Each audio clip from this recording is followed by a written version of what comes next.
Hello friends, welcome to my Safi cooking channel.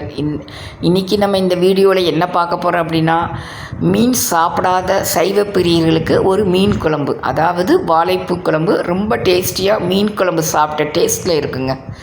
அது எப்படின்னு இந்த வீடியோவில் பார்க்கலாம். ஃபஸ்ட்டு வாழைப்பூ எப்படி க்ளீன் பண்ணுறது. இந்த பூவில் இந்த மாதிரி நீங்கள் எடுத்து வச்சுக்கோங்க. அந்த பூவை மட்டும் எடுத்து வச்சுக்கோங்க. அந்த பூவை எடுத்து ஒரு வெள்ளை இதழ் மாதிரி வருங்க. ஒரு பூ எடுத்திங்கன்னா ஒரு வெள்ளை இதழும் ஒரு நரம்பு மாதிரி வரும் பாருங்கள். நான் உங்களுக்கு வீடியோவில் காமிச்சிருக்கேன். ஒரு வெள்ளையாக எதெல்லாம் இருக்குங்களா, அதை நம்ம எடுத்து போட்டுறணும். அதை யூஸ் பண்ணக்கூடாது. அதே மாதிரி ஒரு நரம்பாட்டம் இருக்கும் இந்த பூவில். மேலே ஒரு சின்ன உருண்டை சைஸில் இருக்கும். அதுதான் அந்த பூவோடைய நரம்பு. இந்த நரம்பையும் இந்த இதழையும் நம்ம சேர்க்கக்கூடாது. இதை எடுத்துடணும். இவ்வளோ தாங்க வாழைப்பூ க்ளீன் பண்ணுறது. ரொம்ப ரொம்ப ஈஸிங்க. வாழைப்பூ க்ளீன் பண்ணுறது ரொம்ப கஷ்டண்டு நிறைய பேர் யூஸ் பண்ணவே மாட்டாங்க. ஸோ வாழைப்பூவா இப்போ வேண்டாம் அப்படிங்கிற மாதிரி ரொம்ப ரொம்ப ஈஸி.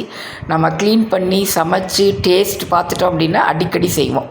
அடுத்தது அந்த லாஸ்ட்டில் இருக்கிற அந்த இதை நீங்கள் அப்படி நறுக்கி போட்டுக்கலாம். இதில் இந்த பூவில் நரம்பு அதிகமாக இருக்காது. இதை நீங்கள் பொடிசாக நறுக்கி எடுத்து வச்சுக்கலாம்.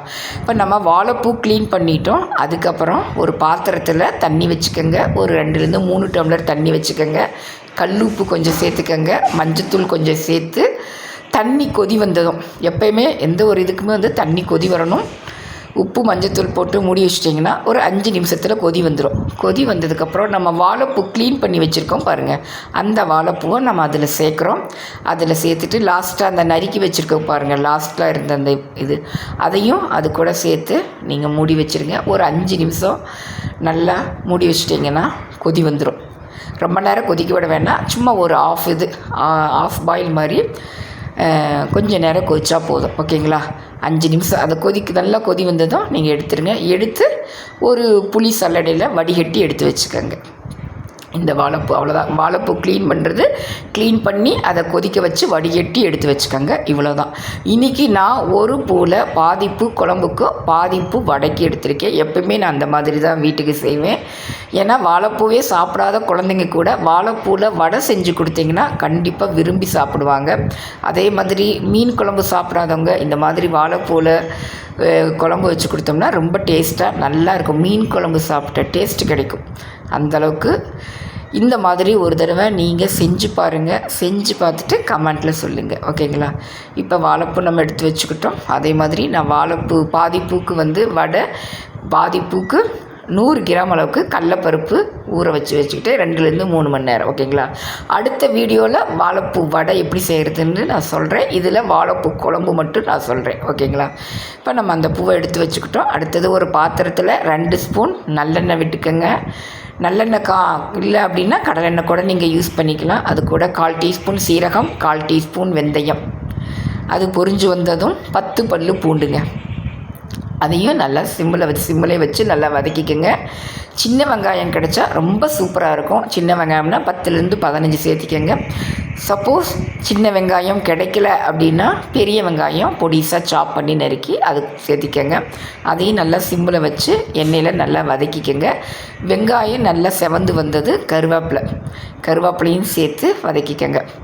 நல்லா சிம்மில் வச்சு எண்ணெயிலேயே வெள்ளை பூண்டு வெங்காயம் எல்லாம் வதங்கிருச்சுன்னா நல்லாயிருக்கும். இந்த மாதிரி வதக்கிறதுக்கப்புறம் குழம்பு மிளகாய்த்தூள், அதாவது நம்ம குழம்புக்கு சாம்பாருக்கு எல்லாத்துக்கும் போடுவோம்ல, வீட்டில் அரைச்சி வச்சுருப்போம் குழம்பு மிளகாய்த்தூள். அந்த மிளகாய்த்தூள் 1 ஸ்பூன் சேர்த்திக்கங்க.